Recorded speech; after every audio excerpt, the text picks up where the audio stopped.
How's it going, everybody? Continuing on Revelation 16, and we do get into 17, which takes us back to the abomination of desolation, just from a different angle. But it'll really expose the twin psychological operation that would be going on to deceive the world. I mean, but it's very clear that the right eye wound is a hoax and it's biblical. So, good Lord willing, that would be in tomorrow's study. But the eighth is of the seven. There's only seven kings of Mystery Babylon. Why is there an eighth spoken of? It's because it's a twin, clone, body double, whatever you want, whatever it is, whatever takes that right eye wound legitimately won't be what has seemingly come back from the dead. It won't be that same person. Why is there an eighth of the seven? So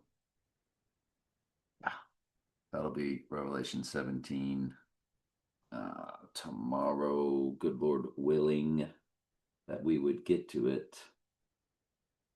And actually, it would be in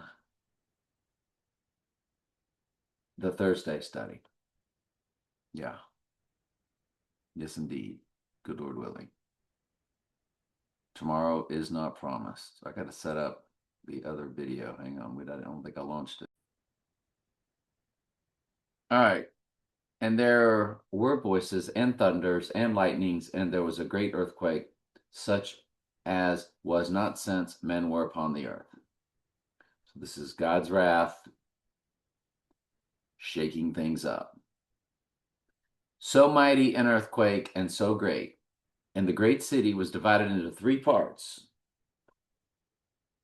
And the cities of the nations fell, and great Babylon came in remembrance before God to give unto her the cup of the wine of the fierceness of his wrath. And every island fled away, and the mountains were not found.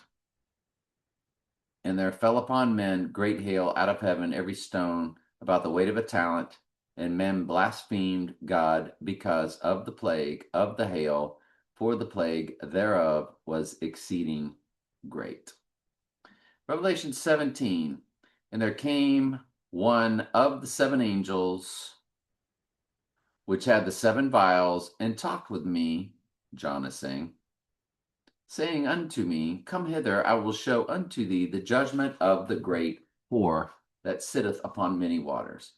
Now, all of these, her, like we just read, and we're going to get into again, it is a threefold her. It is the shape shifting Satan, male fallen angel, shape shifting into the divine feminine female goddess. And that's how he is in the technology, I am more than sure. He shapeshifts into a she in the technology. That's why the Baphomet is a blend of male and female genders. It is also that divine feminine spirit that runs the earth, so it is the demonic realm that spiritually runs Mystery Babylon, and at the end of the day, runs the entire goat community. And it's, of course, that great city, as Jesus said, Jerusalem, Jerusalem, that killeth the prophets. So they killed the prophets. Then they killed God in the flesh there at the crucifixion. And then it's where the Antichrist sets up shop to perform the abomination of desolation that kicks off the Great Tribulation, the 3.5 days of the Great Tribulation. But what you're going to read throughout most of this is just about, on the surface, it's just about that city. But just know it's a threefold situation, in my very humble opinion. It is just my opinion. I am not dogmatic about it. I'm just throwing it out there for you. Let God be true and every man a liar. Take everything I tell you to prayer. And there came out the seven angels of the seven vials, and he talked with me, saying, Come hither, and I will show unto thee the judgment of the great whore that sitteth upon many waters, with whom the kings of the earth have committed fornication. Can you commit spiritual fornication? Yes, you can. And the inhabitants of the earth, and of course, what births the Antichrist? That divine feminine. That's why Trump's got the 6x6x6 bushes at Trump Tower. So I can go on and on about this.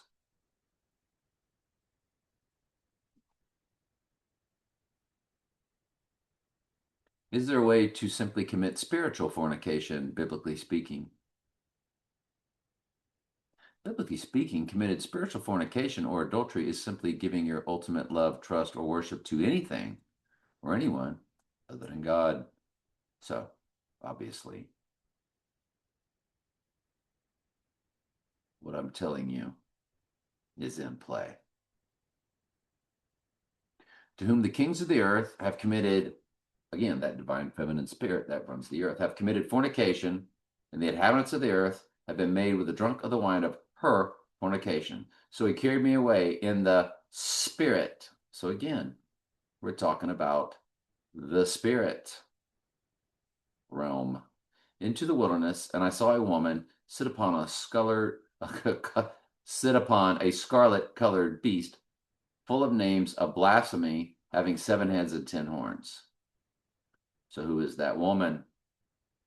Well, Satan is the ultimate bad guy in this whole thing. It is that great city, and it is that spirit, but you can't see the spirit, so this would be, at the very least, or at the very most, the other two, of my opinion. Sit upon a scarlet colored beast full of names of blasphemy, having 7 heads and 10 horns. Now, the 7 heads eventually morph into the 7 kings of Mystery Babylon in this chapter, and 10 horns. All right, over to Matthew. But how then shall the scriptures be fulfilled that thus it must be? In that same hour, Jesus said to the multitudes, Are ye come out as against a thief with swords and staves for to take me? I sat daily with you, teaching in the temple, and you laid no hold on me. But all this was done that the scriptures of the prophets might be fulfilled. Then all the disciples forsook him and fled. And they had laid hold on Jesus, led him away to Caiaphas. I'm not sure if I'm pronouncing that right, the high priest, where the scribes and the elders were assembled. But Peter followed him afar off unto the high priest's palace, and went in and sat with the servants to see the end. Now the chief priest and the elders and the councils sought false witness against Jesus to put him to death, but found none. Yea, though many false witnesses came, yet found they none. At the last came 2 false witnesses, and said, This fellow said, I am able to destroy the temple of God and to build it in 3 days. And the high priest arose and said unto him, Are you going to answer to this?